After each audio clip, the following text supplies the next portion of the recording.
సుబ్బరాజు గారు, ఏంటి రోజు రామోజీరావు గారు ఈ ల్యాండ్ టైటిలింగ్ యాక్ట్ పైన చాలా అపోహలు సృష్టిస్తున్నారు, ప్రజల్ని భయభ్రాంతులకు గురి చేస్తున్నారు, ఏం చెప్తారు సార్? యాక్చువల్ గా మనము ప్రపంచవ్యాప్తంగా గ్లోబలైజేషన్ లో ఉన్నామండి.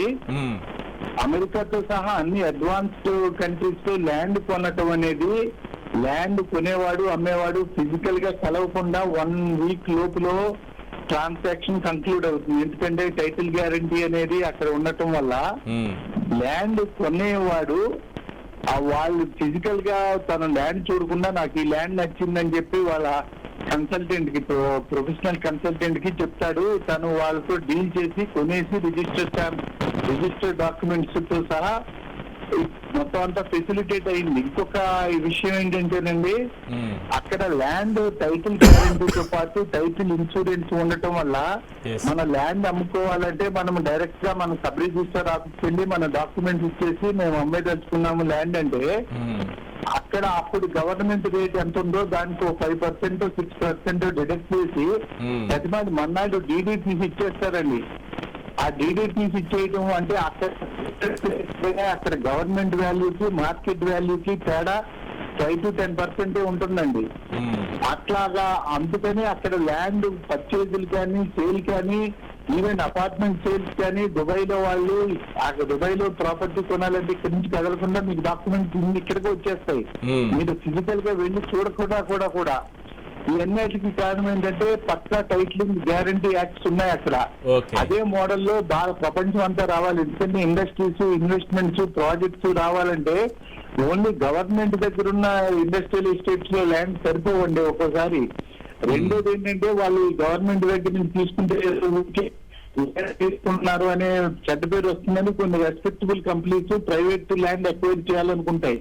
కానీ భారతదేశంలో ప్రైవేట్ ల్యాండ్ అక్వైర్ చేయాలంటే వాటి టైటిల్ డిస్ప్యూట్స్ వల్ల చాలా పెద్ద ప్రాజెక్టులు కూడా ఆగిపోతున్నాయండి. ఈ ల్యాండ్ టైటిల్ గ్యారంటీ వస్తే షేర్ మార్కెట్ లో ఎలాగ షేర్ని మీరు అప్పటికప్పుడు నచ్చినప్పుడు అమ్ముకున్నట్టు కొనుక్కున్నట్టు మీ అకౌంట్ లోకి మనీ ఎట్లా వస్తుందో, ఈవెన్ గవర్నమెంట్ దగ్గరే మీ డాక్యుమెంట్ తిరిగి ఇచ్చేయచ్చు. మీరు మార్కెట్ లో అడ్వర్టైజ్ చేసో కన్సల్టెంట్ ఎవరికో చెప్పి అమ్ముకోవాల్సిన బ్రోకర్లకి అవసరం లేకుండా సబ్ రిజిస్ట్రారే డబ్బులు ఇచ్చేస్తాడు. మీ డబ్బులు మీకు అంటే సబ్ రిజిస్ట్రార్ ఎట్లా అమ్ముతాడంటే, ఒకటి ఇన్సూరెన్స్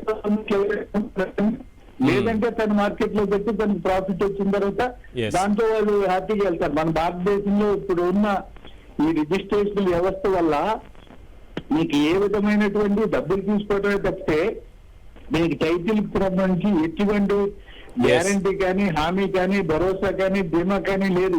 ఎవరు ఎప్పుడైనా ఎలా లో సృష్టిస్తున్నారు. దాని వల్ల ఏంటంటే యాక్చువల్ ఓనర్ ఒక పెద్ద మనిషికి ఎన్ఆర్ఐ నాతో అన్నాడు, సుబ్బరాజు గారు మీకు 100 కోట్లు ఇస్తాను, నాకు దేశంలో 5 ఎకరాల పొలం హైదరాబాద్ లో నేను నచ్చిన ప్లేస్ చూపిస్తాను, మీరు కొనిపెట్టగలుగుతారా? లాస్ నాకు మీకు లాస్ కాకుండా నేను అమెరికాలో 1000 కోట్ల ఇన్వెస్ట్మెంట్ ఒక డేలో చేయగలుగుతాను ల్యాండ్ విషయంలో. ఇండియాలో నేను వచ్చి 150 కోట్లు ఫస్ట్ ఇండియాలోకి వచ్చినప్పుడు నేను కొన్నాను 8 ఎకరాలు 10 ఎకరాలు 150 కోట్లు పెట్టి. అది నాకు 8-9 సంవత్సరాల తర్వాత మొత్తం డబ్బులు పోయినాయి అని తెలియడానికి 8 సంవత్సరాలు పట్టింది నాకు. అందుకని ఇక్కడ మీకు నేను ఛాలెంజ్ విసురుతున్నాను, మీకు భారతదేశం ఇన్వెస్ట్మెంట్స్ ప్రమోషన్ చెప్పాల్సింది రామోజీరావు లాంటి వాళ్ళు ఉన్న ఈ సమాజంలో కొంచెం కష్టమే సార్ అని. అయితే ఆయన అన్నాడు, అదేంటండి ఇట్లా అంటే అమెరికాలో టైటిల్ గ్యారంటీ యాక్ట్ ఉందండి, మనం వెళ్ళి ఈ హెడేక్లన్నీ పడవసరం లేదు, మీకు డాక్యుమెంట్స్ మొత్తం అంతా కూడా క్లియర్ గా ఉంటుంది, మీ డాక్యుమెంట్స్ మీరు సబ్మిట్ చేస్తే డబ్బులు ఇచ్చేస్తారు మనవాడు. లేకపోతే ఇంకో రోజు 2 రోజులు సేమ్ యాజ్ మీ బ్యాంక్ లో చెక్ వేసుకున్నట్టే అది. అట్లాంటి దానికి దారి తీసే మార్గాన్ని సుగమం చేసే తొలి ప్రయత్నం, అతి పెద్ద ప్రయత్నం, అతి కష్టతరమైన ప్రయత్నం.